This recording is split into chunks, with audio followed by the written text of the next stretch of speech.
বিসমিল্লাহির রহমানির রহিম। যিনি বাতাস পাঠান, ফাতুসিরু সাহাবা, বাতাসে ধাক্কা মেরে সাহাবকে সরাই নিয়ে যায়। সাহাব হলো মেঘ, মানে মেঘ যে কত প্রকার, প্লেনে না উঠলে বুঝবেন না, প্লেনে উঠলে দেখবেন, বুঝবেন যে মেঘ কত প্রকার, কতটা স্তর। মনে হয় যেন আল্লাহ তাআলা তুলা শুকা দিছে, লেপ বানাবে, কোনটা উঁচা নিচা, কোনটা সমান, কোনটা পাতলা, কোনটা হালকা, কোনটা ভারী, গোলাকার, নানান রকমের মেঘ ভেসে বেড়াচ্ছে। এই মেঘ হলো কোত্থেকে? সমুদ্র থেকে পানি উঠানো হয়েছে, সমুদ্র থেকে পানি উঠানো হলো। এই পানি উপরে উঠে গেল, আল্লাহ মেঘমালায় পরিণত করে দিলেন, বাতাসকে হুকুম করলেন, বাতাস এই মেঘকে টেনে নিয়ে যাও বগুড়ার উপরে।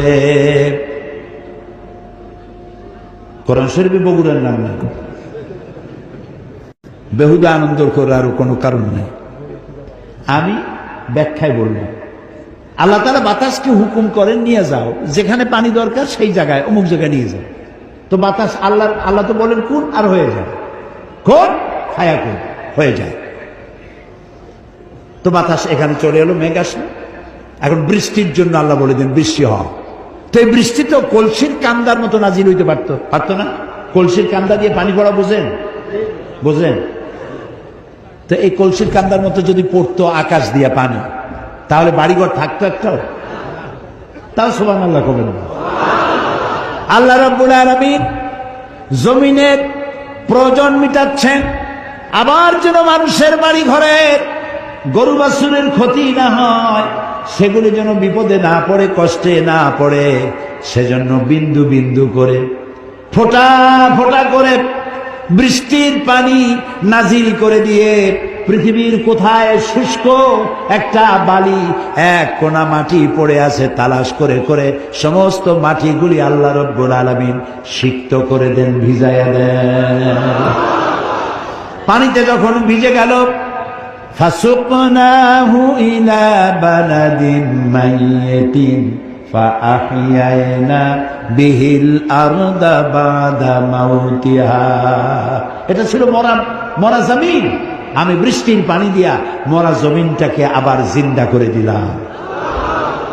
সেখানে তুমি বীজ বপন করলে। এখন এই পানিটা কে দিল? সূরা ওয়াকিয়া আল্লাহ তাআলা বলছেন, আফারাআইতুমুল মাআল্লাযী তাশরাবুন আআনতুম আনজালতুমুহু মিনাল মুজনি আম নাহনুল মুনজিলুন। যে পানি তুমি পান করো, আকাশ থেকে নাজিল হলো, এই পানিটা কে বর্ষণ করলো? তুমি করছো না আমি করছি? লাউ নাশাউ জাআলনাহু জাজান। আমি তো ইচ্ছে করলে পানিটাকে লবণাক্ত করেই নাজিল করতাম। পানি যে উঠাইছি সমুদ্র দিয়ে, সমুদ্রের পানি মিষ্টি না নোনা? নোনা পানি। সেই নোনা পানি উঠাই আমি রিফাইন করেছি, মিষ্টি করে দিয়েছি। সুবহানাল্লাহ। আল্লাহ কি পয়সা চাইছেন? ফালাউলা তাশকুরুন। ও বান্দা, কেন শুকর আদায় করো না? এই পানি যদি আমি শুকাই দেই, সূরা মুলুকের মধ্যে আল্লাহ তাআলা বলছেন, কুল আরাআইতুম ইন আসবাহা মাউকুম গাওরান ফামান ইয়াতিকুম বিমাইন মাইন। বলো দেখি, সবে শুকাইয়া যদি যায় এই জমিনের পানি, তাহলে হেথায় তটনির ধারা কে দিবে সবারে আনি। আমি যদি মাটির নিচে, মাটির লেয়ারে, মাটির নিচে পানি আছে না, তাও কথা কেন? আর পানি না থাকলে আপনি টিউবওয়েল দিয়ে উঠান কি? মাটির নিচের পানি, খালের পানি, বিলের পানি সব যদি আমি আল্লাহ শুকায় দেয়, তাহলে আমি আল্লাহ ছাড়া এমন কে আছে নতুন করে আবার মরা গাঙ্গে পানির জোয়ার এনে দিতে পারে? আছে কেউ? বলেন সুবহানাল্লাহ, সুবহানাল্লাহ। এভাবে করে আল্লাহ তাআলা পানির ব্যবস্থা করে দিচ্ছেন। সেই আল্লাহ এই পানির চক্রাকারে, এই পানি দিয়ে আল্লাহ তাআলা সব সৃষ্টি করেছেন এবং পানি দিয়ে পৃথিবীর মানুষকে ধন্য করেছেন। আল্লাহ তাআলা বলছেন, দেখো পৃথিবীকে সজ্জিত করেছি, কোনো জিনিসকে আমি খালি খালি বানাইনি। এই যে ব্যাংকগুলা, ব্যাংক আছে না, এই ব্যাংকগুলো সব চালান দিছে। ওই যে অনেক আগে যে সব সরকার ছিল, বাংলাদেশের ব্যাংকগুলি সব পাঠাই দিয়েছে চায়না। ওরা তো ব্যাংক খায়। আমি ব্যাংকক গিয়েছিলাম, মেলবোর্ন ইউনিভার্সিটিতে মাহফিল ছিল।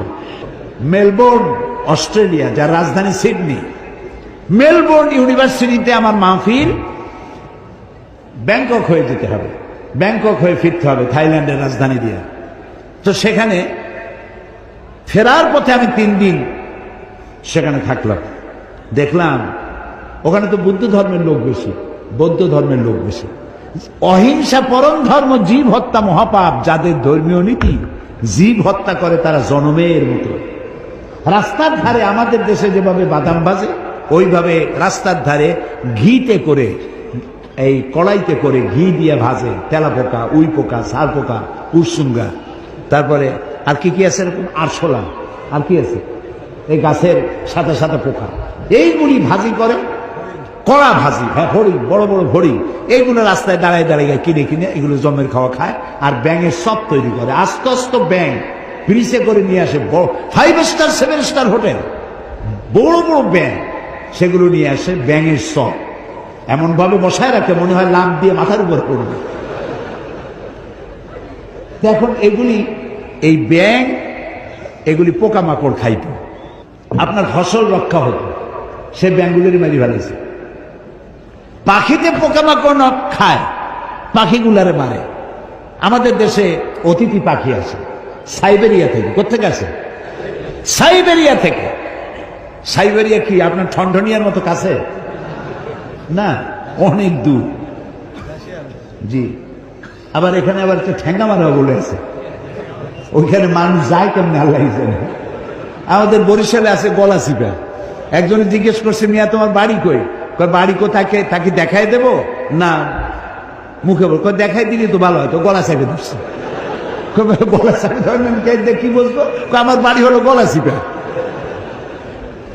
এখন পাখিগুলি আসে সাইবেরিয়ান দ্বীপপুঞ্জ থেকে, যখন সেখানে স্নো পড়ে, বরফ পড়ে, বরফের জ্বালায় ঠান্ডা টিকতে পারে না, তখন তারা ওড়া আরম্ভ করে।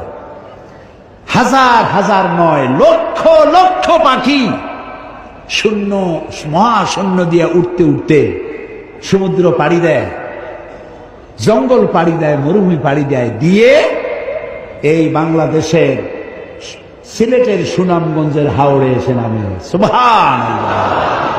কে পড়ছি নাই? নাম কি তার? জোরে বলো।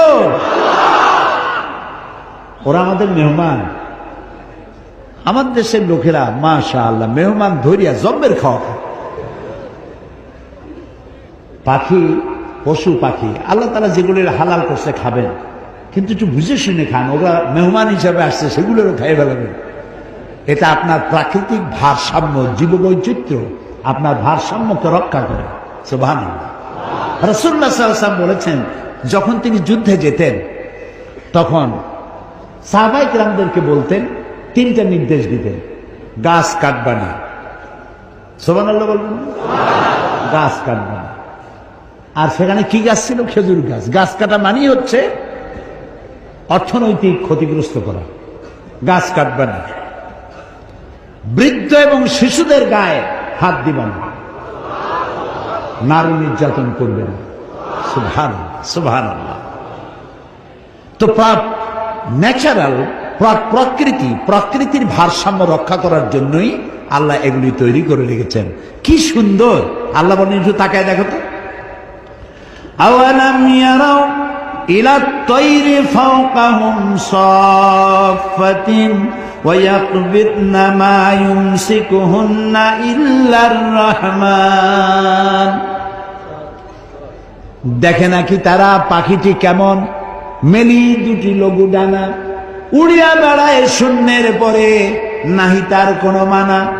আবার সে ডানা গুটাইয়া চলে, কিন্তু পড়ে না তবু। বলো কে বা তারে শূন্যে রেখেছে, ভিন্ন সে এক প্রভু। দেখছেন? ঘুঘু, ঘুঘু, চিল এইভাবে ডানা ধাক্কা দিতে দিতে ওড়ে। আবার উঠতে উঠতে কখনো ডানা এভাবে সোজা করে প্লেনের মতো উড়ে চলে যায়, আবার ডানা দুটা বন্ধ করে দিয়ে সা করে চলে যাচ্ছে, কিন্তু পড়ে যাচ্ছে না। আল্লাহ কয় কে রাখছে শূন্যের উপরে জানো? নাম কি? সুবহানাল্লাহ। এগুলি দেখো আর শুকর আদায় করো। কিভাবে আমি এই পাখিগুলিকে সুন্দর করে সাজায় রাখছি, পাখি দিয়ে, গাছ দিয়ে, পালা দিয়ে, ফুল দিয়ে পৃথিবী সুসজ্জিত করেছি। মানুষ ধ্বংসই করে, গড়তে পারে কম। ফুলের গাছ, একজনে ফুলের গাছ উগলাইতে শুরু করছে, তো পুলিশ একটা এসে বলছে, আচ্ছা তুমি ফুলের গাছ উগলাচ্ছ, দেখো না এখানে লেখা কি? কয় লেখা তো আছে ফুল ছেড়া নিষেধ, গাছ উগলানো তো আর নিষেধ না। ও গাছের গোড়া শুদ্ধ উগলাই নিয়ে যাচ্ছে। এগুলো আমাদের চরিত্র, ন্যাশনাল ক্যারেক্টার। পরিবেশ দূষণ করা জাতীয় চরিত্র। সিগারেটে মুখে ধরায় টান একটা দিয়া উপরে ফু দিয়ে দেখে যায় কদ্দুর। ও চিন্তা করে না যে কত বড় ক্ষতি হচ্ছে পরিবেশে। যে ব্যক্তি সিগারেট পান করেন তিনি তার জীবনের সাথে শত্রুতা করেন। যিনি সিগারেট পান করেন তিনি তার কলিজার টুকরা সন্তানের সাথে দুশ্মনী করেন। কারণ সিগারেট খেয়েছেন, মুখে যে দুর্গন্ধ, এটা দিয়ে বাচ্চার মুখে চুমা দিয়েছেন, এই দুর্গন্ধ আপনার বাচ্চার কলিজার টুকরা সন্তানের কচি হার্টে গিয়ে আঘাত করেছে। আপনি এই ছেলের বাপ হওয়ার যোগ্য নন, আপনি এই বাচ্চার দুশ্মন। আপনার লজ্জা হওয়া উচিত। সিগারেট খাওয়া মুখ দিয়া ফেরেশতার মতো পবিত্র বাচ্চার মুখে চুমা দিচ্ছেন।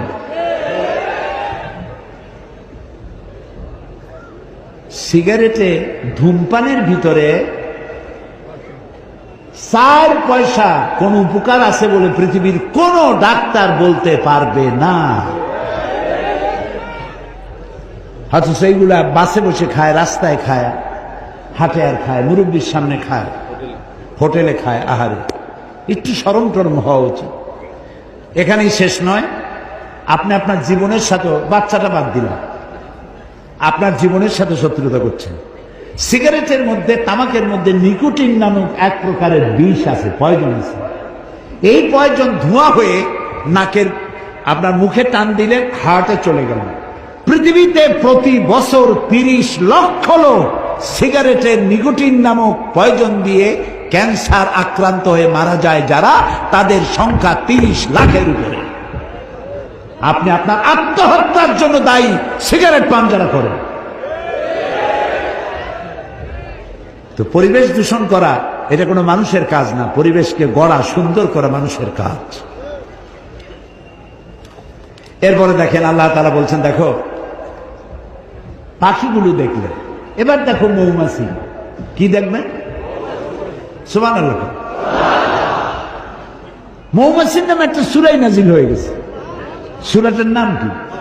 আরে ভাই, আমি কি খামাখা বলছি? এই কোরআন মহাবিশ্বের মহাবিশ্ব কি নাই? পিঁপড়ার নামেও একটা সূরা আছে, নাম কি? সূরা আন-নাম। আবার হাতির নামে একটা সূরা আছে। এখন পিঁপড়া বড় না হাতি বড়? অথচ হাতির নামের সূরাটা এতটুকু, আর সূরার নাম এত বড়, পিঁপড়া। সুবহানাল্লাহ। আবার মাকড়সার নামে একটা সূরা আছে, নাম কি? আনকাবুত। আবার মানুষের নামে একটা সূরা আছে, নাম কি? আন-নাস। এখন মানুষের মধ্যে তো 2টা শ্রেণী, পুরুষ আর নারী। মেয়ে লোকের নামে একটা সূরা আছে, সূরা নিসা। এখন আন-নাস, নারী আর পুরুষ মিলে যেটা, সেটা এতটুকু। আর মেয়ে লোকের নামে যে সূরাটা এত বড়। সুবহানাল্লাহ।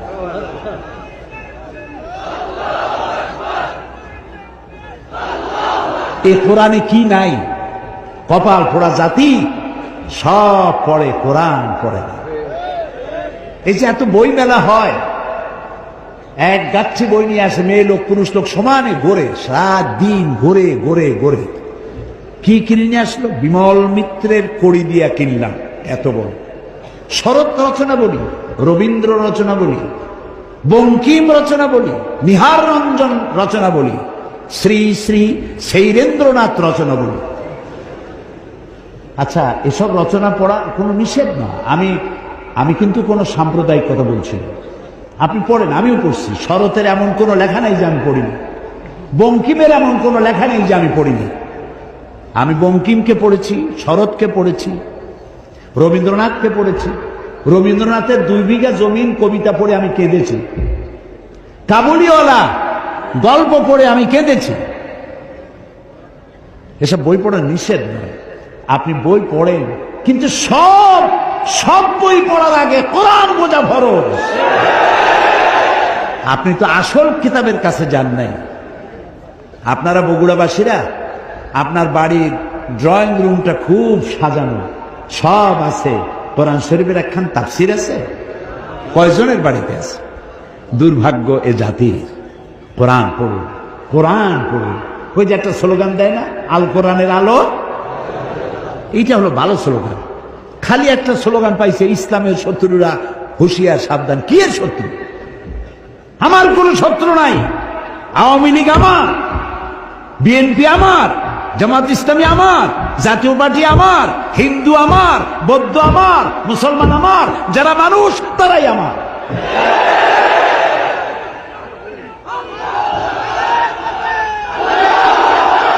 কাজী কাউকে শত্রু না বানাইয়া বন্ধু বানাতে চেষ্টা করেন, বন্ধু বানাতে চেষ্টা করেন। মানুষকে ভালোবাসা দিয়ে যা করা যায়, শাসন করে তা করা যায় না। এই জন্য দেখেন, বারবার কোরআনের কথা আসে। আল্লাহ তাআলা কোরআনে কোথাও বলেন নাই যে আমার কথা না মানলে বোমা মেরে উড়াই দাও। বলছে একটা শোনেন, আমার কথা না মানলে কল্লা কাটিয়ে দাও আছে। বরং কল্লা কাটার ব্যাপারে আল্লাহ বলেছেন, একটি মানুষকে যদি কেউ হত্যা করে, ফাকান্নামা কাতালান নাসা জামিআ, যদি কেউ একটি মানুষকে হত্যা করলো, সেজন্য সারা পৃথিবীর সব মানুষকে হত্যা করলো। যদি কেউ একটা মানুষকে বাঁচায় দেয়, সেজন্য সারা পৃথিবীর সব মানুষ বাঁচায় দিবে। এইটা হলো কোরআন। এটা কি? এই হচ্ছে সেই কোরআন। এটা সাম্প্রদায়িক নয়, এটা সন্ত্রাসের জন্ম দেয় না। কোরআন সন্ত্রাসীদেরকে বিদায় করে দেয়। এখানে সাম্প্রদায়িকতার কোনো জায়গা নাই। নবী করিম সাল্লাল্লাহু আলাইহি সাল্লাম মদিনায় প্রবেশ করে সর্বপ্রথম ইসলামের চরম দুশমন ইহুদিদের সাথে এগ্রিমেন্ট করেছিলেন, চুক্তি করেছিলেন। এটা ঐতিহাসিক সত্য নয়? অথচ ইহুদিদের হাত নবীদের রক্তে রঞ্জিত। বহু নবী তারা জবাহ করেছে। জাকারিয়া আলাইহিস সালামকে করাত দিয়ে চিরে দ্বিখণ্ডিত করেছে ইহুদিরা। কাজে মানুষকে আপনি শত্রু ভাববেন কেন? হিন্দুর বাড়িতে যদি কেউ অসুস্থ হয়, আপনি 1 কেজি আপেল নিয়ে যান এবং তাকে 1 কেজি আপেল দেন। আপনি বলুন, স্রষ্টা আপনার ভালো করুন, আপনার জন্য দোয়া করি, আশীর্বাদ করি। বলতে তো কোনো ক্ষতি নেই। সে বুঝলো যে মুসলমান এরা সাম্প্রদায়িক না। আমার বাড়ি যেখানে, গতকালও বলেছি যে হিন্দু অনেক বেশি, আমার প্রতিবেশী বহুত হিন্দু আছে। ঈদের দিন তারা আমার বাড়িতে এসে, আমার গরিবখানায় এসে তারা পায়েস খায়, সেমাই খায়। আমি এমপি থাকাকালীন মসজিদও বানাইছি, তাদের মন্দিরও বানাইছি। আমার বাপের টাকা দিয়ে তো বানাইনি, সরকারের কাছ থেকে টাকা নিয়েছি, বানাই দিয়েছি। শত্রুতা কেন করবে? আমার এ ঘর ভাঙ্গিয়াছে যে বা, আমি বাঁধি তার ঘর, আপন করিতে ঘুরিয়া বেড়াই, যে করেছে মরে পর। কাজে মানুষকে ভালোবাসতে শিখুন, মানুষকে ভালোবাসা দিন, তাহলে মানুষগুলি দিনের পথে চলে আসবে। যাই হোক, কিসের কথা বলছিলাম কোন তো? ও মাশাআল্লাহ, ধন্যবাদ, ধন্যবাদ বগুড়াবাসীকে, ধন্যবাদ আপনাদের মেমোরিকে, ধন্যবাদ। আল্লাহ আমাদের সকলের মেমোরিকে আরো বাড়ায় দিন, যাতে কোরআনের কথা, হাদিসের কথা আমরা আমাদের মাথার মধ্যে রেখে দিতে পারি। সুবহানাল্লাহ। মৌমাছির কথা বলছিল, সেই মৌমাছি দিয়ে এখন দেখেন মৌমাছি সম্পর্কে আল্লাহ কি বলছেন। এখানেও বিজ্ঞান আছে। وَأَوْحَى رَبُّكَ إِلَى النَّحْلِ أَنِ اتَّخِذِي مِنَ الْجِبَالِ بُيُوتًا ومما يعرشون। মৌমাছিকে তার মনের মধ্যে একথা আমি জাগ্রত করে দিলাম, কি তুমি 3 জায়গায় বাসা বাঁধো। কয় জায়গায়? কে বলতেছে? 3 জায়গায় বাসা বাঁধো। গাছে বাঁধো, বিল্ডিং এর কার্নিশে বাঁধো, আর পাহাড়ে বাঁধো। 3 জায়গায় এই মৌচাক বানাও, যাতে করে মরুভূমির লোকেরাও মধু খেতে পারে। গাছপালা নাই, বিল্ডিং আছে শুধু, তারাও যাতে খেতে পারে। মধু তো নিয়ামত। মধু কি নিয়ামত? আপনি বানান, পয়জন হয়ে যাবে। বিভিন্ন ফুল থেকে আপনি বিভিন্ন মধু বানায়, আর্টিফিশিয়াল, নিজেরা যদি বানান পয়জন হয়ে যাবে। খাবেন, জনমের মতো কলেরা হইয়া বসন্ত হয়ে মারা যাবে। মৌমাছি দিয়ে আল্লাহ বানাচ্ছেন। দেখেন, আল্লাহ রাব্বুল আলামিন বলেন 3 জায়গায় চাক বানাও। সুম্মা কুলি মিন কুল্লি সামারাতি ফাসলুকি সুবুলা রাব্বিকা যুনুলা। এরপরে তুমি প্রত্যেক ফুলের থেকে মধু আহরণ করো এবং তোমার রব কর্তৃক নির্দিষ্ট পথে ফিরে আসো। মৌমাছি নিয়ে যারা এই প্রাণীতত্ত্ববিদ যারা, তারা বলেছেন মৌমাছি নিজের বাসা থেকে 5 কিলোমিটার দূর পর্যন্ত গিয়ে সেখান থেকে মধু আহরণ করে নিজের বাসায় আবার ফিরে আসতে পারে। সে পথ হারায় না, কারণ আল্লাহ তাআলা বলেছেন সুম্মা কুলি মিন কুল্লি সামারাতি ফাসলুকি সুবুলা রাব্বিকা যুনুলা। তোমার রব কর্তৃক নির্ধারিত পথে ফিরে এসো। ওই রাস্তায় যায়, আবার সেই রাস্তা দিয়ে ফিরে আসার মতো একটা জ্ঞান আল্লাহ তাকে দান করেছেন। এখন দেখুন, মৌচাক দেখছেন আপনারা? মৌচাকের অসংখ্য চেম্বার আছে। এই চেম্বারগুলি কয় কোণ বিশিষ্ট বলেন তো? হ্যাঁ, মৌ খাইছে জন্মের খাওয়া, কিন্তু দেখে নেই। 6 কোণ বিশিষ্ট। মধু মক্ষিকা যে চাক বানায় 6টা কোণ থাকে, প্রতিটা চেম্বারের 6টা কোণা। এই যে সমান সাইজের, একটাও বড় নয় একটাও ছোট নয়, হাজার হাজার চেম্বার বানালো 6 কোণ বিশিষ্ট। ওর কাছে কি জ্যামিতি বক্স ছিল? মেশিন টুল ছিল? কি দিয়ে বানালো? সুবহানাল্লাহ বলবেন? সুবহানাল্লাহ। এরপরে বিল্ডিং এর কার্নিশে এসে বানাইছে মৌচাক।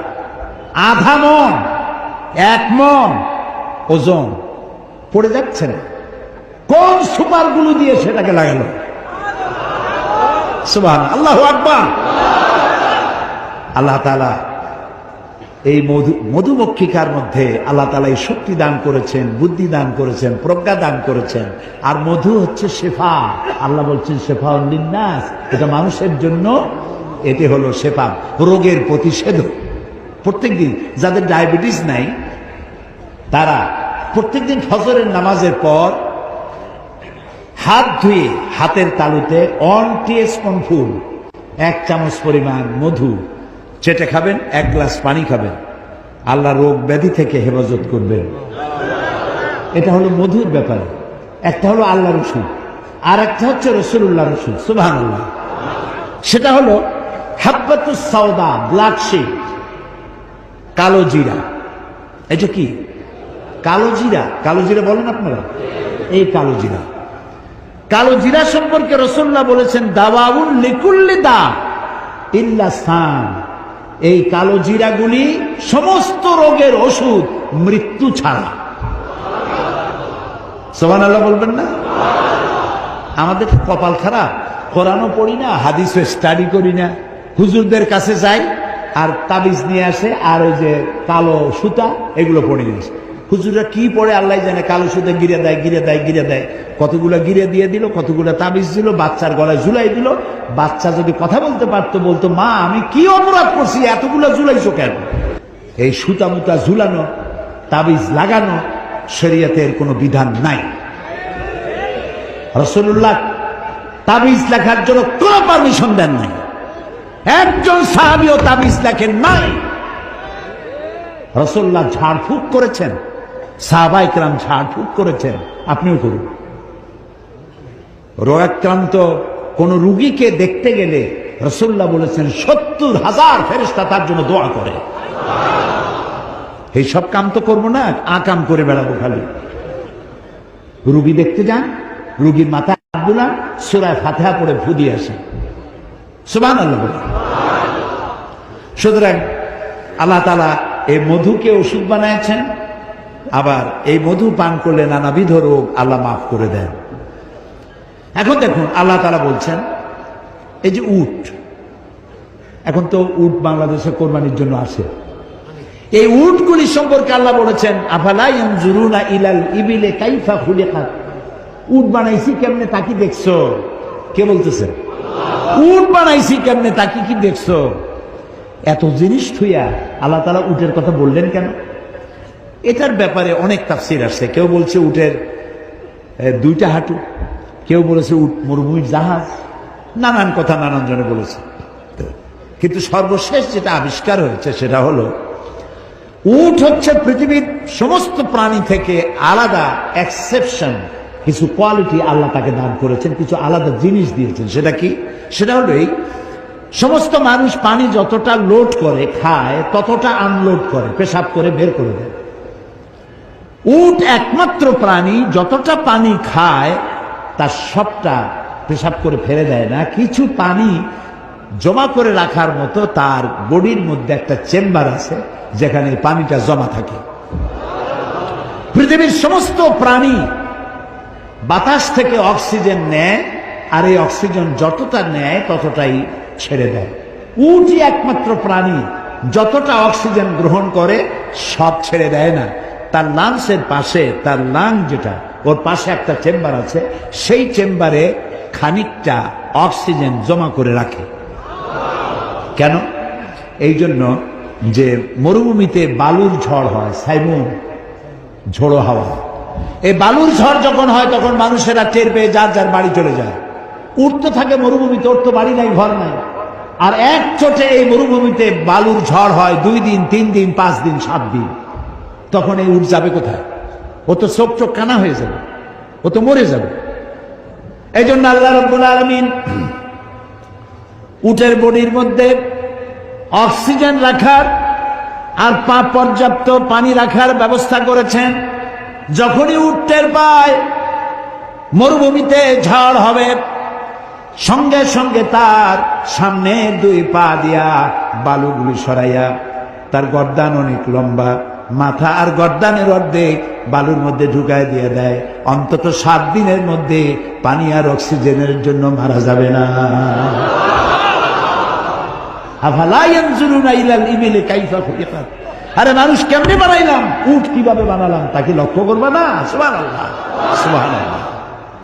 আল্লাহ তাআলা বলছেন, দেখো এবার তুমি এই পৃথিবীর দিকে তাকাও, সৌরজগৎ তথা বহুমাত্রিক জগতের দিকে তাকাও। আমরা 2টা জগৎকে চিনি, ইহ জগৎ, পরজগৎ, ইহকাল আর পরকাল, কিন্তু জগৎ 2টা না। আল্লাহ তাআলা বলছেন আলহামদুলিল্লাহি রাব্বিল বলে আলামিন। বহু জগতের, বহুমাত্রিক জগতের কনসেপশন আল্লাহ তাআলা সূরা ফাতিহার শুরুতেই দিয়েছেন। তিনি এক জগতের রব নন, তিনি বহুমাত্রিক জগতের রব। বহুমাত্রিক জগৎ কোথায়? মহাশূন্যে আছে গ্যালাক্সি, মিল্কি ওয়ে, এখানে রয়েছে চন্দ্র, সূর্য, গ্রহ, নক্ষত্র, অসংখ্য জগৎ। কত বড় জগৎ তা আমি বলে শেষ করতে পারবো না। এই পৃথিবীর উপরিভাগে একটা জগৎ, এর তলদেশে আরেকটি জগৎ, পানি, সমুদ্র, পানির মধ্যে এক জগৎ, সমুদ্রের তলায় আর এক জগৎ, এ মাটির তলায় আরো বহু জগৎ। এই বহু জগতের, বহুমাত্রিক জগতের মালিককে আল্লাহ তাআলা। বিজ্ঞানীরা বলেছেন যে চাঁদ হচ্ছে পৃথিবী থেকে 2,32,000 মাইল দূরে, আর সূর্য হচ্ছে 9,30,00,000 মাইল দূরে। সূর্য হচ্ছে পৃথিবীর চাইতে 13 লক্ষ গুণ বড়। এটা দেখে মানুষ অবাক হয়ে গেছে। কিন্তু বিজ্ঞানীরা বলেন এরপরে তারা আরো আবিষ্কার করলো, এমন সব গ্রহে, এমন সব তারকার সন্ধান তারা পেলেন যেই তারকা সূর্যের চাইতে বড়। কত বড়? যেই সূর্য পৃথিবীর চাইতে 13 লক্ষ গুণ বড়, এই সূর্য 2.5 থেকে 3 কোটি সূর্য খাইয়া হজম করতে পারে এমন হাজারো লাখ তারকা আল্লাহ তাআলা মহাশূন্যে তৈরি করে রেখেছে। বিজ্ঞানীরা মনে করছেন এটাই বুঝি সব থেকে বড়। আল্লাহ কয় না, এটাই বড় না, আরো আছে। বিজ্ঞানীরা সেটাও আবিষ্কার করেছে। বিজ্ঞানীরা খুঁজতে খুঁজতে সেটার সন্ধান পেয়েছে। সেটা হলো ব্ল্যাক হোল। সেটা কি? ব্ল্যাক হোল, অন্ধকূপ। এই অন্ধকূপ বিশাল। যেই তারকা 2.5 থেকে 3 কোটি সূর্য খাইতে পারে, সেই তারকা ঘুরতে ঘুরতে যদি ব্ল্যাক হোলের রেঞ্জের মধ্যে এসে যায়, আপনি চকলেটটা চুষে যত দ্রুত শেষ করতে পারেন, তার চাইতেও অতি দ্রুত গতিতে এই বিশাল তারকা শুষে শেষ করে ফেলে দেবে ব্ল্যাক হোল। এই কথা বিজ্ঞানীরা আবিষ্কার করলো এই যে সেদিন। অথচ আল্লাহ রাব্বুল আলামিন 1500 বছর আগে ব্ল্যাক হোলের সন্ধান দিয়েছেন। কোরআনে কারীমের মধ্যে আল্লাহ তাআলা বলেন, ফালা উকসিমু বিমাওয়াকিন নুজুম, ফালা উকসিমু বিমাওয়াকিন নুজুম, আমি কসম করছি সেই পতিত স্থানে। শুনতেছেন? শুনতেছেন? আল্লাহ তাআলা বলছেন, আমি শপথ করি সেই পতিত স্থানে যেখানে তারকা সমূহ নিপতিত হয়। তারকা নিপতিত হয় কোথায়? এই ব্ল্যাক হোলের মধ্যে। সুবহানাল্লাহ। এই কথা আল্লাহ তাআলা বহুত পূর্বে কোরআনে কারিমে বলে রেখেছেন। দুর্ভাগ্য, এখানে কোরআন স্টাডি করি নাই, কোরআন পড়ি নাই, কোরআন বুঝি নাই। পৃথিবীতে এমন কোন উল্লেখযোগ্য ভাষা নাই যে ভাষায় কোরআনের তাফসীর লেখা হয় নাই। সুবহানাল্লাহ। কোরআন শরীফ আমরা যদি বুঝতে চেষ্টা করি, এই যে যুবকেরা, কালকে যুবকদের কথা বলেছিলাম, যুবকদের জন্য বলি, তোমরা আমাদের সম্পদ। গতকালও বলেছি, তোমরা আমাদের সম্পদ। সম্পদের বিপরীত কি? সম্পদের বিপরীত হচ্ছে আপদ। যুবকেরা, তোমরা যদি কোরআন স্টাডি করো, কোরআন দিয়ে যদি তোমরা চরিত্র গঠন করো, তোমরা জাতির সম্পদ। আর কোরআন যদি না বোঝো, কোরআন যদি অনুশীলন না করো, জাতির জন্য তোমরা আপদ।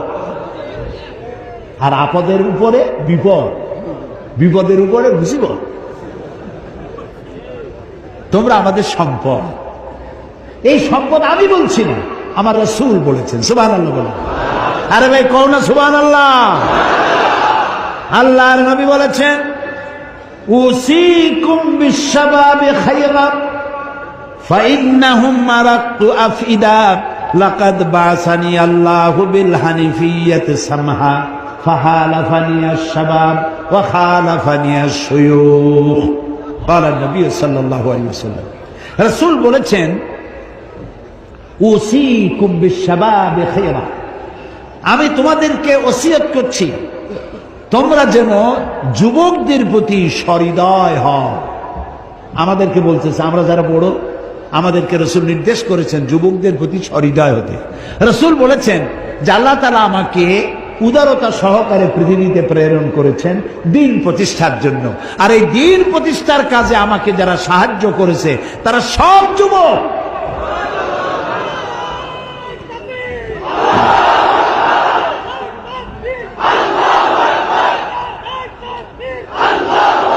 আর যারা বিরোধিতা করেছে সব বুড়ো, বুড়োর দলেরা, এরা বিরোধিতা করছে। এখন আমার মতো বুড়া যারা আছেন, দাড়ি দাড়ি পাইকে গেছে, আপনারা কি নারাজ হচ্ছেন নাকি? না, আমরা ওই যৌবন কালটা কাটাই আসছি। জি, ওই পর্যায়টা আমরা পার হয়ে এসেছি। তবে আমরা যৌবন কালে আল্লাহর সাথে, আল্লাহ রাসূলের সাথে বেয়াদবি করিনি, আলহামদুলিল্লাহ। আমরা দ্বীন প্রতিষ্ঠার জন্য আমাদের জীবনকে ওয়াকফ করেছি, আলহামদুলিল্লাহ। যুবকেরা, আল্লাহ রাসূল বলছেন যুবকেরা আমাকে সাহায্য করেছেন। দেখেন, রাসূল যখন ইসলাম প্রচারে নামলেন, সাহায্য করেছে কারা? হযরত আবু বকর রাদিয়াল্লাহু তাআলা আনহু যখন ইসলাম কবুল করেন, বয়স ছিল তখন তার মাত্র 37 বছর। ওমর রাদিয়াল্লাহু তাআলা আনহু যখন ইসলাম কবুল করেন, বয়স ছিল 26 বছর। জুবাইর ইবনুল আওয়াম, আব্দুর রহমান বিন আওফ, বয়স ছিল মাত্র 17 বছর। হযরত আলী বয়স ছিল মাত্র 8.5 বছর। কিশোর, তরুণ, যুবক ইসলামের জন্য রক্ত দিয়েছে। মদিনায় যখন রাসূল হিজরত করে গেলেন, এমন সুন্দর চেহারার মানুষ জীবনে কেউ কোনোদিন দেখে নাই। মদিনার লোকেরা তাকায় আছে, চোখকেও ফিরাইতে পারে না। ছোট ছোট বাচ্চারা রাসূলের চতুর্দিকে দাঁড়ায় আল্লাহ নবীর দিকে তাকায় আছে।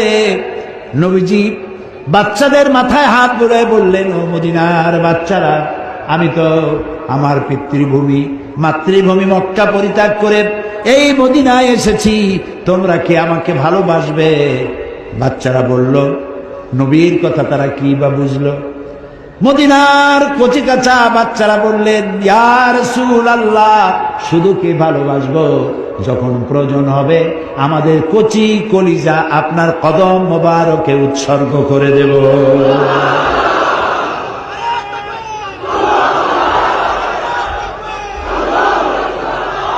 সুতরাং যুবকরাই সর্বকালে সর্বযুগে যুবকরাই ইসলামকে সাহায্য করেছে, আলহামদুলিল্লাহ। কিয়ামত পর্যন্ত করতে থাকবে। যারা ইসলামের সাথে থাকবে তারা সৌভাগ্যবান, সুবহানাল্লাহ। বিরোধিতা করলো বুড়োরা, আবু জাহাল, আবু লাহাব, উতবা, শাইবা, মুগিরা, আবু সুফিয়ান, গোষ্ঠী সুদ্ধা সবগুলার বয়স ছিল 40-এর উপরে। এই বুড়োরা বিরোধিতা করেছে। হযরতে আবু সাঈদ খুদরি রাদিয়াল্লাহু তাআলা আনহু, বহু হাদিসের রাবী তিনি কোন মজলিসে বসা থাকলে যদি দেখতেন যুবক আসতেছে, তিনি দাঁড়ায় যেতেন। সুবহানাল্লাহ বলতে। আমরা তো চেয়ারটা পাইলে আর ছাড়তেই চাই না। যুবক আসছে, খেয়ালও করবে। আল্লাহ রসুলের সাহাবী যুবক দেখে দাঁড়ায় গেছেন, দাঁড়ায় গিয়ে বলতেন, মারহাবাম বিওয়াসিয়াতি রাসূলিল্লাহ সাল্লাল্লাহু আলাইহি ওয়াসাল্লাম, হে রসুলের চলমান উপদেশ, হে রসুলের চলমান উপদেশ, মারহাবা, ওয়েলকাম, স্বাগতম, আমি তোমাকে সুস্বাগতম জানাচ্ছি। কারণ কাদ আমারানা আন নাহফাজাল হাদিসা ওয়া নুআসিয়া লাকুম ফিল মাজালিস, কারণ রসুল আমাদেরকে বলেছেন আমরা যেন রসুলের হাদিসগুলি সংরক্ষণ করি আর আমাদের মজলিস সমূহে যুবকদের জন্য যেন জায়গা বানাই নেই। যুবকদের বসতে দাও, ওদেরকে ভালোবাসো, ওদেরকে রাগ করো না। আমাদের কপাল খারাপ, আপনারা রাগ করতেছেন নাকি? মসজিদে যদি ছোট বাচ্চা যায়, কিছু মুরব্বী আছে, সেই দূর দূর দূর। আশ্চর্য কথা, একটা বাচ্চা ঢুকেছে, আপনি দূর দূর করতেছেন। ওরা কি কোনো বিশেষ কোনো প্রাণীর বাচ্চা? মানুষের সন্তান, আপনি চোখ মোটা করতেছেন। প্রথম কাতারে বাচ্চা দাঁড়াইছে, তো আপনার কি হয়েছে? আপনি কেন ধমক দিবেন? এটা আল্লাহর মসজিদ, এটা আপনার মামু বাড়ি না। বাচ্চা ছেলেটাকে আদর করেন, একটা কোনায় জায়গা করে দেন। তার বাপ বা চাচা যার সাথে আসছে, বাচ্চাটা নিয়ে এক কোনায় গিয়ে দাঁড়ালো। মাঝখানে দাঁড়ালে দেখতেও সুন্দর। ইসলাম তো আবার সৌন্দর্য প্রিয় বেশি। আল্লাহ নিজে সুন্দর, সুন্দরকে তিনি ভালোবাসেন। দেখেন না, লাইন সোজা হতে হবে। নামাজ পড়বো যেমনি খুশি সামনে দাঁড়াই নিতে হয় না। কাতার সোজা করা কি সুন্নত? নফল, ওয়াজিব। যার কারণে কাতার বাঁকা হবে, পুরো কাতারের জন্য আল্লাহর দরবারে তাকে দায়ী হতে হবে। এটি হলো ডিসিপ্লিন, ডিসিপ্লিন, সৌন্দর্য প্রিয়তা। নামাজ পড়বেন অক্ত মতো। আপনার প্লেন ছাড়বে বলে আপনি নামাজ, জোহরের নামাজ 12টার সময় পড়ে যাবেন, ট্রেন ছাড়বে আসরের নামাজ 3টার সময় পড়বেন, তা হবে না। যে জাতির 5 ওয়াক্ত নামাজ টাইমলি পড়তে হয়, সেই জাতির পাঞ্চুয়ালিটি কোনো জ্ঞান নাই। মন্ত্রী সাহেব বক্তৃতা করবেন বেলা 3টায়, 5টায়ও খোঁজ নেই। 5 মিনিটের জন্য ওয়াজ করতে দেওয়া হয়েছে না, আহমদ রসুল্লি আলা, তারপরে সাল্লাল্লাহ পড়তে পড়তে 1.5 ঘন্টা শেষ। এই হলো আমাদের সময়ের জ্ঞান। 9টার ট্রেন কয়টায় আসবে? দেখা গেল একদিন সত্যি সত্যি 9টার ট্রেন 9টায় আসছে। লোকেরা খুব খুশি। স্টেশন মাস্টার বলছে এত খুশি হওয়ার কারণ নাই, গতকালকেরটা আজকে আসছে।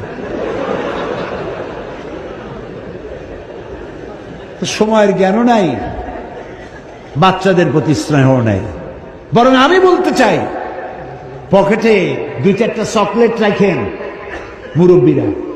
কোনো বাচ্চা যদি মসজিদে যায় নামাজ পড়তে দেখেন, বেরোবার সময় ওর হাতে মাথায় হাত বুলাবেন, বাবা তুমি নামাজ পড়তে আসছো, খুব খুশি হয়েছে, তোমার নাম কি বাবা?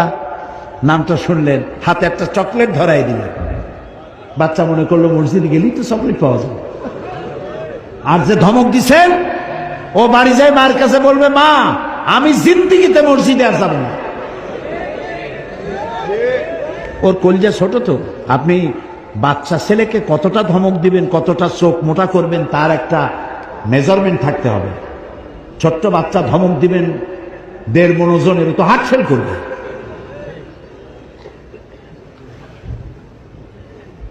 তো বাচ্চাদেরকে মহব্বত করবেন, যুবকদেরকে মহব্বত করবেন। এটা আমার কথা নয়। মান লাম ইয়ারহাম সাগীরানা ওয়া লাম ইউআক্কির কাবীরানা ফালাইসা মিন্না। রাসূলুল্লাহ বলেছেন, যে ব্যক্তি ছোটদেরকে স্নেহ করে না, বড়দেরকে সম্মান করে না, তারা আমার দলভুক্ত না, আমার উম্মতি না। তো যুবকদেরকে জায়গা করে দাও, ভালো হবে। তাদেরকে সম্মান করো, মহব্বত করো। অনেক ছেলে আছে পরীক্ষা ফেল করে, মা বাপ কথা কয় না, ফেল করছে কথা কয় না, 2-3 দিন কথা বলে না। এখন ছেলের নাম মন্টু, তার এক বন্ধু আছে তার নাম ডবলু। ডবলু কয়, মন্টু তোর মুখ কালাকে, কয় যে ফেল করছি, মা বাপে আর বাদ দেয় না, কথাও কয় না। তাতে অসুবিধা কি? নতুন ইন্ডিয়ান ফিল্ম আসছে, চল দেখবো গিয়ে। ও নিয়ে গেল, যায়া ফিল্ম দেখাইলো, তারপরে কিছু ট্যাবলেট খাওয়াইলো, কি বাহা ট্যাবলেট নাকি একটা আছে না, হ্যাঁ ওই যে ট্যাবলেট খাওয়াইলো। তারপরে বলে একদিন খাইলে কি হয়, তারপরে একটু ফেন্সিডিল খাওয়াইলো, এরপর বড় কিছু খাওয়াইলো, তারপরে খারাপ জায়গায় নিয়ে গেল। 3 দিন যে আপনি কথা বলেন নাই, কি মারাত্মক কাজ করেছেন আপনি কি জানেন? আপনি সর্বনাশ করেছেন আপনার কলিজার টুকরা সন্তানকে। ও ফেল করেছে, আপনি বলেন আব্বু তুমি ফেল করেছো, দুঃখ নিও না, কষ্ট, মানুষ তো ফেল পাস তো করেই, তুমি আগামী বছর ভালো পাস করবা, খুব মনোযোগ সহকারে পড়ো, কয়টায় ফেল করছো, কোনটায় ফেল করছো সেটা বেশি বেশি পড়ো। একজনে তো শুনছে তার ছেলে ফেল করছে, তাই আলহামদুলিল্লাহ। ছেলে ফেল করছে তা আপনি আলহামদুলিল্লাহ কর, যে ফেল করবে এ যোগ্যতাও আছে কিনা আমার সন্দেহ ছিল। আপনি একটু আদর করিয়া যদি ঘরে নিতে পারেন, তো এই বাচ্চাটারে আপনি ঘরের বাইর করবেন কেন? আপনার সন্তান, আপনি শত্রুতা করে ঘরের থেকে বের করে দিবেন কেন? বাচ্চাগুলিকে ভালোবাসুন। রাসূল সাল্লাল্লাহু আলাইহি ওয়াসাল্লাম মজলিসে বসে আছেন, দেখতে পাচ্ছেন হযরত জারীর রাদিয়াল্লাহু তাআলা আনহু। জারীর, আপনাদের কারো ছেলের নাম রেখে দিন জারীর, জারীর, আনাস, জুবায়ের, জাবের, এসব নাম রাখবেন। কি সব নাম রাখে, আকাশ, বাতাস, তারপরে কি হাবিজাবি নাম, মেয়েদের নাম রাখে এখন অক্সিজেন বেগম।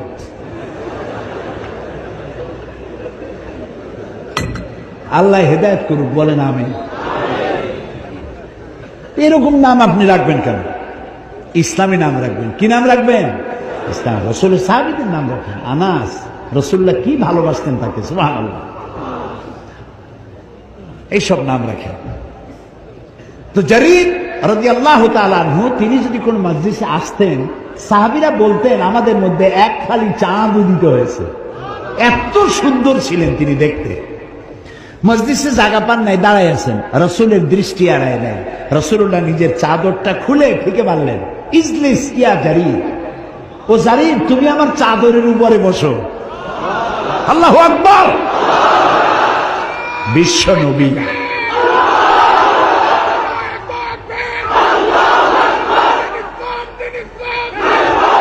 ইসলামের জন্য, রাসূলুল্লাহর জন্য মানুষ, রাসূলুল্লাহর জন্য মানুষ পাগল এমনি এমনি হয় না, ব্যবহারে পাগল হয়ে গেছে। সুবহানাল্লাহ, ব্যবহারে পাগল হয়ে গেছে মানুষ। আল্লাহু আকবার। ইজলিস ইয়া জারীর, ও জারীর তুমি আমার চাদরে বসো। ফাকাব্বালাহা জারীর ওয়া দাম্মাহা ইলাইহি। হযরত জারীর রাসূলের চাদর উঠায় নিলেন, উঠায় নিয়ে বুকের সাথে জড়ায় ধরলেন, চুমা খাইলেন, চোখ দিয়ে পানি পড়তেছে, বলতেছেন ইয়া রাসূলুল্লাহ, আপনার চাদরে কি কেউ বসতে পারে? আকরামাকাল্লাহ কামা আকরামতানি ইয়া রাসূলুল্লাহ, হে রাসূল, আপনার সম্মান আল্লাহ কোথায় উঠাইছেন? সুবহানাল্লাহ, আরো উঠাক, আরো উঠাক, আপনি আমাকে সম্মানিত করেছেন ইয়া রাসূলুল্লাহ। এই যুবক সুবহানাল্লাহ রাসূলের জন্য মা ছেড়েছে, বাপ ছেড়েছে, ধর্ম ছেড়েছে, জমিন ছেড়েছে, মাতৃভূমি ছেড়েছে, সব ছেড়ে রাসূলের পিছনে লাইন লাগাইছে মানুষ। সুবহানাল্লাহ। আমরা আসুন আবার সেই ব্যবহার দিয়ে দুনিয়াকে আপন করে নেই। পারবো না? পারবো না? আমরা কেন বলি যে আমি যা করি এইটা ইসলামের সব থেকে খাঁটি, আর কোনো খাঁটি কিছুই নাই? এই কথা আমরা কেন বলি? আমরা কেন মানুষকে আপন করতে পারি না? কেন মানুষকে শত্রু বানাই? নবীওয়ালা কাম আমি করি, আমি তাফসীর করতেছি, আমি যদি বলি আমি ইসলামের সব থেকে বড় কামটা করতেছি, তো আমার মতো পাগল আর দুনিয়ায় কেউ নেই। যারা মসজিদ ইমামতি করে তারা যদি বলে সব কাম আমি করি, যারা ওয়াজ করে তারা যদি বলে সব কাম আমি করি, যারা ইসলামের বই লেখে তারা যদি বলে সব কাম আমি করি, এটা কি হইল? না, হইল না। আপনি তো বাকিগুলারে শত্রু বানাই দিছেন।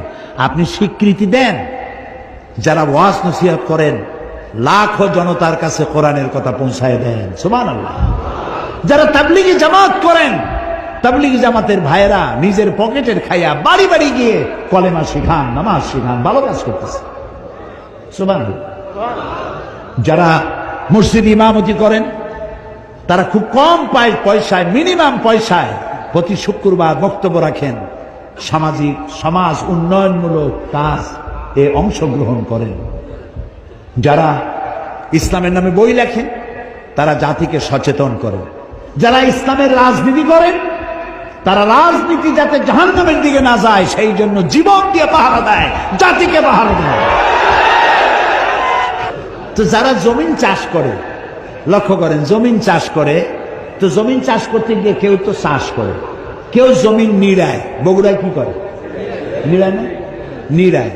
কেউ ওষুধ ছিটায়, কেউ সার দেয়, কেউ গরু বাছুর থেকে ফসল বাঁচায়, ফসল কাটলে কেউ কেটে গাড়িতে উঠাইয়া বাড়ি নিয়ে যায়। তাহলে যে চাষ করছিল সেই কি দাবি করবে যে সমস্ত ফসলের ক্রেডিট আমার? আমি বুঝি না মানুষের মাথা কতটা খারাপ হলে সে যেটা করে ওইটাই ভালো, বাকি সব খারাপ। এই কথা আপনি কেন বলেন? এই ছোট লোকী আচরণ বন্ধ করুন। এই সুপিরিয়রিটি কমপ্লেক্স মাথা থেকে নামায় দেন। সবাইকে সম্মান করতে শিখুন, সবাইকে মর্যাদা দিতে শিখুন, প্রত্যেকের কাজে স্বীকৃতি দিতে শিখুন, তাহলে ভালো হবে। 15 কোটি মুসলমান যদি এক থাকে, এই জমিন কোন শকুনের কুদৃষ্টি পড়তে পারবে না। আর যদি শকুনের কুদৃষ্টি পড়ে আমাদের এই ঘরোয়া মারামারিতেই পড়বে। আমরা একজন আহলে হাদিস চোখে দেখতে পারি না, আহলে হাদিস আমারও চোখে দেখতে পারে না, কওমি মাদ্রাসা আলিয়া দেখতে পারে না, আলিয়া কওমি দেখতে পারে না। কয় যে আলিয়া এর সবকিছু খালিয়া। এগুলো কেন কই কন্ত দেখি? আমি তো বলি আমার এই দুইটা চোখ, আপনার কয়টা? দুইটা, একটা ডান আর একটা। এই দুইটা চোখের মধ্যে আপনার কাছে কোনটা প্রিয়? হ্যাঁ, দুইটাই। আমার কাছেও আলিয়ার কওমি মাদ্রাসা আমার দুইটা চোখের মতো প্রিয়। আমি যখন যেখানে যাই, এই যে চট্টগ্রামের সব থেকে বড় মাদ্রাসা পটিয়া মাদ্রাসা, হাটহাজারী মাদ্রাসা, আমি সব মাদ্রাসা সফর করি, আলেমদের সঙ্গে দেখা করি। মাওলানা শামসুল হক সাহেব ফরিদপুরি রহমতুল্লাহ সদস্য হুজুর যাকে বলা হয়, আমি তার উজু করাইছি, তার পাও ধোয়াই দিয়েছি। আমি খতিবে আজম মাওলানা সিদ্দিক আহমদ সাহেবকে খেদমত করেছি। আমি মক্কা শরীফে জ্বর হয়েছে, আমি তার পাশে বসে পাও চেপেছি তার। কিন্তু আমি ছোট হয়ে যাইনি। তা আমরা আলেমদেরকে সম্মান কেন করতে পারবো না? কওমি মাদ্রাসা আমার, আলিয়াও আমার, তাবলীগি জামাতও আমার, আহলে হাদিসও আমার। আমরা সবাই এক হতে পারি না কেন? আমরা যদি এক হই তাহলে শত্রুরা আমাদেরকে ছোট চোখে আর দেখতে পারবে না। সেই জন্য আমি আপনাদেরকে আজকে সব কথা বলতে পারবো না। আপনারা কালকে কিরকম দোয়া করছেন জানি না, গলাটা এখনো ভালো হলো না, খালি কাশি এসে। একটু ভালো করে দোয়া করেন তো, আল্লাহ যেন দয়া করে তার গোলামের এই গলাটা যেন ভালো করে দেন। আগামীকাল বাকি কথা বলবো ইনশাআল্লাহ। কোরআনের বিজ্ঞানময় মুজিজা শেষ করতে পারলাম না, কালকে হবে বাকি কথা। এখন মোনাজাতের জন্য দাঁড়ানো ভাইরা বসবেন। রব্বানা যালামনা আনফুসানা ওয়া ইন লাম তাগফির লানা ওয়া তারহামনা লানাকুনান্না মিনাল খাসিরিন। আয় আল্লাহ তাআলা, হাজার হাজার মুসলমান নরনারী দীর্ঘক্ষণ তোমার কোরআনের কথা আমরা শুনেছি, মেহেরবানি করে জিন্দেগি গুনাহ খাতাকে মাফ করে দাও। আমাদের মা বাপ মুরব্বী যারা কবরে শুয়ে আছেন, কবরগুলিকে জান্নাতের টুকরা বানায়া দাও। রব্বির হামহুমা কামা রব্বায়ানি সগীরা। সবাই পড়েন, রব্বির হামহুমা কামা রব্বায়ানি সগীরা। আয় আল্লাহ তাআলা, আমাদের প্রিয় জন্মভূমি বাংলাদেশ, এই বাংলাদেশের উপরে তোমার রহমত নাজিল করো। আল্লাহ অশান্তি দূর করে দাও, মারামারি কাটাকাটি অশান্তি দূর করে দাও, প্রত্যেকের অভাব অভিযোগ দূর করে দাও। আল্লাহ তাআলা, তুমি তাকায় দেখো কত বান্দা কত বান্দি এখানে এসেছে, বিশেষ করে জওয়ান যুবক ছেলেরা এসেছে। আল্লাহ, সমস্ত যুবকদের চরিত্র সাহাবীদের চরিত্রের অনুকরণের তারা যেন চরিত্র করতে পারে তৌফিক দিয়ে দাও। সমস্ত যুবকদেরকে দিনদার বানাও, ইমানদার বানাও, নামাজি বানাও, কোরআন বোঝার জন্য যুবকদেরকে পাগল বানায় দাও। কোরআনের প্রতি তাদের মহব্বত কলিজার মধ্যে দিয়ে দাও। আল্লাহ, ঐতিহ্যবাহী জেলা বগুড়া, আল্লাহ বগুড়ার সমস্ত মানুষগুলির উপরে রহমত নাজিল করো। বাংলাদেশের স্বাধীনতা সার্বভৌমত্ব কিয়ামত পর্যন্ত হেফাজত করো। আমাদের মধ্যে ভুল বুঝাবুঝি নিরসন করে দাও। ভাই ভাই মিলেমিশে চলার তৌফিক দান করে দাও। সারা দুনিয়ার মুসলমানদের উপরে তোমার রহমত নাজিল করো। আগামীকাল এই মাহফিলের শেষ দিন, আল্লাহ তুমি দয়া করে এই মাহফিলকে আগামীকাল তুমি কামিয়াব করে দিও। রব্বানা তাকাব্বাল মিন্না ইন্নাকা আনতাস সামিউল আলিম ওয়া তুব আলাইনা ইন্নাকা আনতাত তাওয়াবুর রহিম। সুবহান রাব্বিকা রাব্বিল ইজ্জাতি আম্মা ইয়াসিফুন ওয়া সালামুন আলাল মুরসালিন ওয়ালহামদুলিল্লাহি রাব্বিল আলামিন। ওয়াজআল আখিরা কালামিনা ইনদাল মাউতি লা ইলাহা ইল্লাল্লাহু